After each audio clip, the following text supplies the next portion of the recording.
Massive protests in Thailand are growing in advance of this weekend's election. Tired of political corruption, demonstrators have been on the streets for months. 10 people have died and hundreds have been injured. Nevertheless, the government is expected to win the election.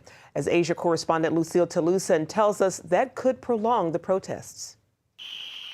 Anti-government protests began last fall, closing businesses and hurting tourism in Thailand's capital city of Bangkok. Government leaders fear the entire country's economy will suffer if the protests continue beyond this Sunday's election.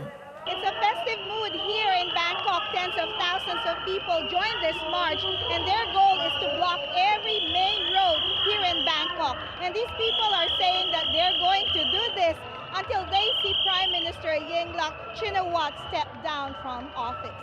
A failed amnesty bill triggered the rallies. It would have allowed the Prime Minister's older brother, former Premier Thaksin Shinawatra, to return to Thailand without facing imprisonment.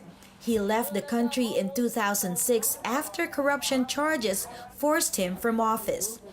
Part of the proposed bill would have also returned $1.2 billion in seized assets to him. To appease the protesters, the Prime Minister called for a special election, but that stirred up even more anger.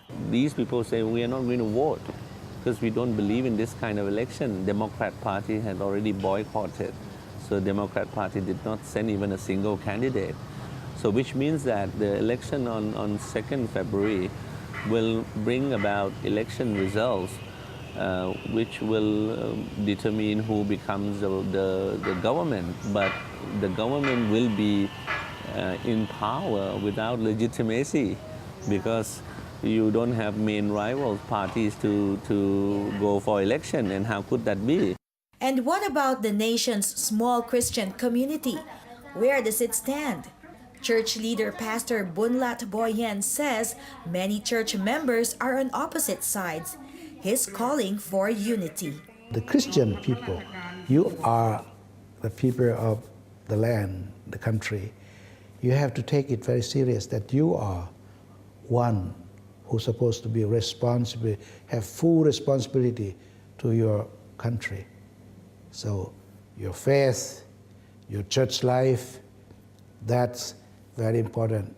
Protesters want an election boycott, but claim they will not stop people from voting. As a precaution, the Thai government has deployed 10,000 police throughout Bangkok to secure polling places. Whatever the outcome, thousands of Thais say they are determined to continue their fight to reform Thailand.